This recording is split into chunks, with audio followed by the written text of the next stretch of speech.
اور مناتے کیسے تھے؟ بی آ گئی، اس نے آ کے کہا حضور خامن کہتا ہے طلاق دے دوں گا، ساس کہتی ہے رکھنا ہی نہیں، وجہ یہ ہے کہ میری گود خالی ہے، مہربانی فرمائے۔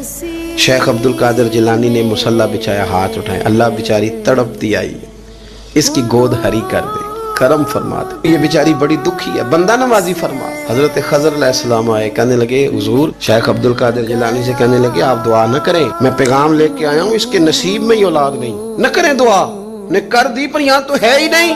تو یہ لاڈلے ہیں نا رب رسول کے، اللہ رسول کو منا لیتے ہیں۔ تو غوث پاک کہنے لگے اچھا نہیں اس کے نصیب میں دعا، چلو ٹھیک ہے، اولاد کوئی نہیں، کوئی نہیں۔ پھر ہاتھ اٹھائے، کہے اللہ تجھے پتہ تھا نا کہ یہ میری طرف آ رہی ہے، اور اللہ تجھے علم تھا نا میرے دروازے تک آ گئی ہے، اور مالک تجھے پتہ تھا نا دعا کا کہے گی اور میں دعا کروں گا، تو جانتا تھا نا۔ اچھا میں سمجھ گیا، اب یہ لوگوں سے جا کے کہے گی میں عبد القادر تک بھی ہوا یوں پر میرا کام نہیں بنا، ملا کچھ نہیں، یہ کہے اور دو آنسو شیخ عبد القادر جیلانی۔ غوث پاک اللہ اچھا ٹھیک ہے، کہے گی نا میں ہوا یوں، ٹھیک ہے کوئی عرض نہیں، لفظ کہے حضور غوث پاک نے تو جناب خضر وہیں کھڑے کھڑے کہنے لگے عبد القادر تیرے بھی قربان جاؤں، اور تیرے رب کے تیرے ساتھ پیار کے بھی قربان جاؤں۔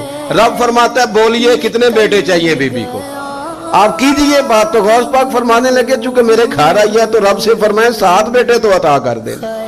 او بھائی اتنی سی بات نہیں لوگوں کی سمجھ میں آتی کہ میرا کوئی لاڈلا پیار والا ہو تو میں مان جاتا ہوں، تو جو رب رسول کے لاڈلے وہ جب بات کرتے ہیں تو اللہ رسول بھی مان جاتے ہیں۔ بھائی اتنی سی بات ہے۔ ایک شخص نے آ کے کہا حضور میرا والد انتقال کر گیا ہے، رات خواب میں دیکھا بڑے عذاب میں، لوگ بڑے پریشان ہوتے ہیں ان باتوں بڑے، لیکن میں بڑے دلائل قائم کر سکتا ہوں۔ ہم ہمیں کیا ملنگ سمجھتے ہیں کہ ہم جو بات کریں گے بغیر دلیل کے کریں گے؟ بیٹھ کے لوگ کہانیاں سنا رہے ہیں کہ جناب غوث پاک ایسے کر سکتے تھے، یہ کیسے ہو سکتا ہے؟ تو جو کہانی تم سنا رہی ہو تو کافر بھی سنا رہا ہے۔ وہ کہتا ہے اگر تمہارا رب سارا کچھ کر سکتا ہے معاذ اللہ تو پھر اسے کہو فلانا کام کرے، اس کا کیا جواب ہے تمہارے پاس؟ بڑی بڑی عجیب لوگ کہانیاں کرتے اور شرم نہیں آتی اللہ والوں کے بارے میں اتنی کچی اور غلیظ زبان استعمال کرتے، اور مجھے کہنے والوں پر اتنا شکوہ نہیں جتنا سننے والوں میں شکوہ۔ ایسے لوگوں کو سنتے ہو جو توہین کرتے ہیں رب کریم کے بندوں کی؟ سنو حضور غوث پاک سے آ کے کہا حضور میں نے رات خواب میں اپنے والد کو دیکھا عذاب میں بڑی تکلیف میں ہوں، میرے ابا کے لیے دعا کر دیں۔ تو غوث اعظم فرمانے لگے وہ یہاں کبھی آیا تھا؟ بیٹھا تھا؟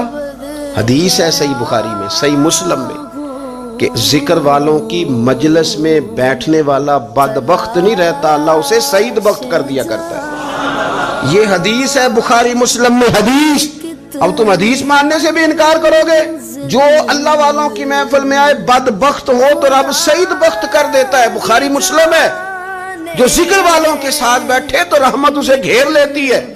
اس نے کہا حضور میرے والد آئے ہیں آپ کی محفل میں۔ تو غوث پاک نے بچھا لیا مصلی، کہا مالک تیرے محبوب کا فرمان ہے نا کہ جو ذکر کی محفل میں بیٹھے انہیں رحمت گھیر لیتی ہے، ان پر سکینہ نازل ہوتا ہے، وہ بدبخت ہوں تو سعید بخت ہو جاتے ہیں۔ تو اللہ پھر بندہ نمازی کرنا، وہ ہمارے ساتھ بیٹھا کرتے تھے، مہربانی فرمانا، کرم نوازی فرما۔ وہ شخص کہتا ہے میں رات کو جا کے سویا تو خواب میں ابا ملے جنت کا لباس پہنا ہوا ہے، اور میرے والد کہنے لگے پتر سارے کام چھوڑ دینا، عبد القادر جیلانی کا دروازہ نہ چھوڑنا، خبردار غوث پاک کا دروازہ نہ چھوڑنا، ہمیں ملنگ نہ سمجھو۔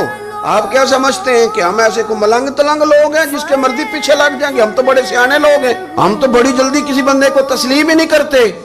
ہر بندہ اپنے ابا کا نام اپنے نام کے ساتھ لگاتا ہے، ہم نے زندگی قادری لکھ کے گزار دی ہے ساری۔ آپ کیا سمجھتے ہیں کچے پکے لوگ ہیں؟ اور صرف یہاں نہیں وصیت لکھ کے رکھی ہے، مریں گے بھی